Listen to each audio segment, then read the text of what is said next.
2 থেকে 3 মিনিটের একটি ছোট গল্প শুনে যাবেন, আশা করি ভালো লাগবে। একটি ছেলে খুবই সাদাসিধা ছিল। সে একটি দোকানে চাকরি করত। ছেলেটির বেতন ছিল মাত্র 5,000 টাকা। ছেলেটির দোকানের সামনে দিয়ে প্রতিদিন একটি মেয়ে স্কুলে যেত। মেয়েটি প্রতিদিন বোরকা পরে যেত, কিন্তু প্রায়ই মুখটা খোলা থাকতো।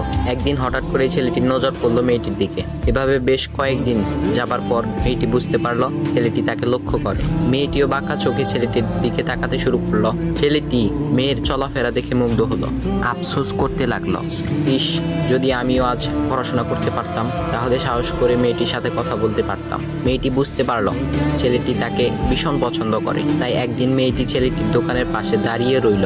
তখন ছেলেটি দুপুরের খাবার খাওয়ার জন্য দোকানের বাইরে আসে। সে চায়ের দোকানে গিয়ে 5 টাকার একটি রুটি খেয়ে পানি পান করে আসতে লাগলো। তখন মেয়েটি তার কাছে গেল। তুমি ভাত খেলে না? রুটি দিয়ে পেট ভরবে? তখন ছেলেটি মেয়েটিকে দেখে অবাক হয়ে গেল। তখন ছেলেটি বলল, আমি ভাত খেলে আমার মা, বাবা আর ছোট বোনকে কি খাওয়াবো? মেয়েটি শিক্ষিত, তাই অল্পতেই বুঝে গেল। সে হাত ধরে বলতে লাগলো, তাহলে তুমি যে আমাকে পছন্দ করো, আমাকে কি খাওয়াবে? তখন ছেলেটি বলল, আমি তো তোমাকে আপন করে পাওয়ার জন্য